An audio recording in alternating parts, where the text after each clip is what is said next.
is what happened. Round 9 of the FIM Motocross World Championship, the MXGP of Lombardia. MX2 race 1, it was Mattis Borromei with his first foxhole shot of the season. But by turn 2, he left the door open just enough for Tom Vial to sneak through. Ben Watson was there in third. Before the end of the lap, Borromei came under attack from Maxime Renault. That pass was for second position. Borromei was now into third. Watson made a mistake prior to that jump, and that allowed Rowan van der Moosdijk to move ahead of the Brit into fourth place. And then he went after his teammate Borromei and moved into third. Jago Geerts then got the better of his Yamaha teammate to move ahead of Watson, but then shortly after that he fell. And Jago Geerts would fall into 11th place. Thomas Olsen was on the charge late on in the race, and eventually moved by both van der Moosdijk and Renault in the final 2 laps to take over second. Renault was third, van der Moosdijk fourth, Borromei was fifth, but it was a win for the 8th time of the year for Tom Vial in race 1.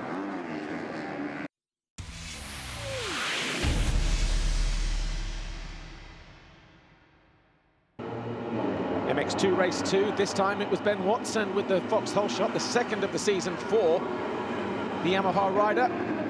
His teammate wasn't too far behind him either, nor too was Conrad Mewse, and it was Mewse who emerged in second place, just ahead of Jed Beaton. Beaton was quickly into second position, though, before the end of the lap, and then went after Watson. And he took his opportunity on lap 3, when the Brit ran wide on the exit of turn 1. Beaton was your new leader, Watson was in second. Vial then started going backwards, but so too did Jago Geerts. Geerts would fall and would eventually finish in 8th place. Olsen got the better of him as he charged up through the field on the way to an eventual 4th. Geerts tried to collect more points, but it wasn't to be. And Vial also faded to 14th by the time the checkered flag fell. Geerts started to pick up points in the late stages of the race, but not enough. He was only good enough for 8th, as Rowan van der Moosdijk also ran Vial wide. There was the mistake again in the late stages from 4th down to 8th for Jago Geerts, a day he would rather forget. Jed Beaton, though, went on to win his first ever race in MX2. Watson was second, Conrad Mewse third, but Olsen crossed the line in 4th ahead of Renault to take his 4th Grand Prix victory with a 2nd and a 4th. Jed Beaton was second overall for a Rockstar Energy Husqvarna 1-2 with a 7th and a 1st. Watson on the podium for the first time this year with a 6th and a 2nd.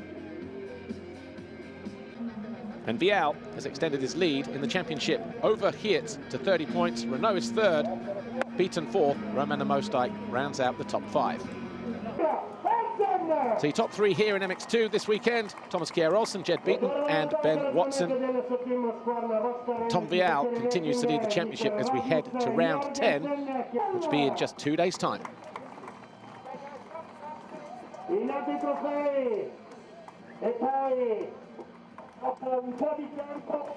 Yeah, it definitely was. Like, had a rough few races, and the confidence was not really there. But I felt this week of practice just went better and better, and I got the confidence back on the bike that I had last year, and that I should have, the confidence that I should have had from the beginning. But now, just super happy that yeah, to get this overall. It's been a long time since I've been on the top step, and it's an amazing feeling. I just want to thank my whole family and the team, everybody. Thank you.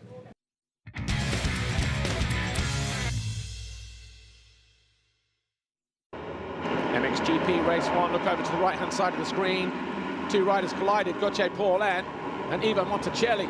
Worse still, Mitch Evans went over the bars and his teammate ran into him, Tim Geiser.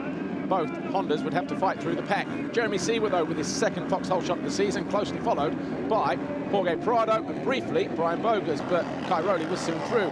A poor start for Romain Febvre, but on his way through he passed Adam Sterry. That put him up into 13th place. His teammate, Monstrange Kawasaki, Clement de Sal, tipped over from 7th to 9th, eventually get back to 7th. Aminas Jasikonis eventually carved his way to 6th on his Rockstar Energy Husqvarna, as Tim Geiser also was on the prowl. He eventually came home in 8th place. Evgeny Bobyshev had the big crash, though. He did pick himself up and was okay in the end, but it was Jeremy Seewer who crossed the line for his 2nd win of the year.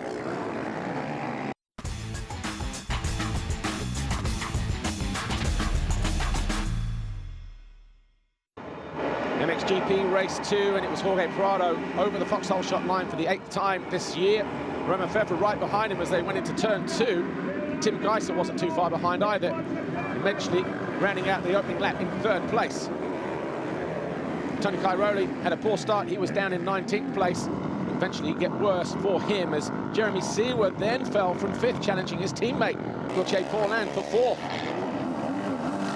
Cairoli on the prowl. So too was AJ Jasikonis. He would eventually crash out of the race, though, on lap 8. Cairoli got around the outside of Verlanderen to move into 13th, but then he needed to make a pit stop for goggles late on in the race, whilst his teammate was doing his best to fend off the challenge from Tim Geiser and Roman Fevre. Geiser going past Fevre, and then, in quick succession, Jorge Prado to take over the lead on lap 7. Cairoli came in for goggles, lost a few positions, and eventually come home in 15th position. Tim Geiser would win the race from Jorge Prado, Roman Fevre and Gauthier Paulin, but those 3 riders were deemed to have not respected waved yellow flags and were docked 2 positions late on after the original podium ceremony. So after a rejig of the results, Jeremy Seewer was deemed the overall winner to take his 6th Grand Prix victory. Goldenhoff 2nd, Prado 3rd, Geiser 4th, and it's Geiser who leads the championship now by 5 points over Cairoli. 11 points further back is Seewer. Prado is up to 4th, and he's gained ground on the championship leader this weekend.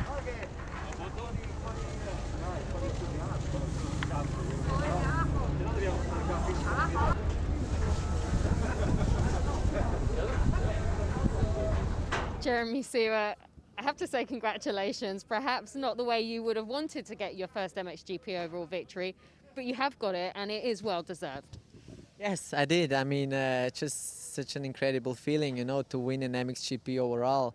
I think many dream of this, and it's a big milestone in my career. Super cool, okay, not the way I wanted it, but in some years nobody really mind anymore. It's in the books, so I'm super happy and gonna enjoy this one, and again still think about AJ and hope he's fine, you know. Well, we've spoken a lot about getting this victory and the run up to this weekend. You've been so close, you've been pushing so hard, you've got the speed and everything. Now you've got it. Do you feel like perhaps a little bit of pressure's off? You've done it, you've proven it to yourself and other people. How does this change your approach going forward? I think it doesn't change anything. I'm quite relaxed. I don't put the pressure on, neither for the championship. I take race by race. I know I'm in good shape. I have some good cards in my hands for the moment, so that's how I go on. Yeah, that's basically it. You know, okay, I won now. It's something done, but it's the same for me. I go into Wednesday and I feel super good, and that's it. You know. Well, congratulations. Thanks, Jeremy.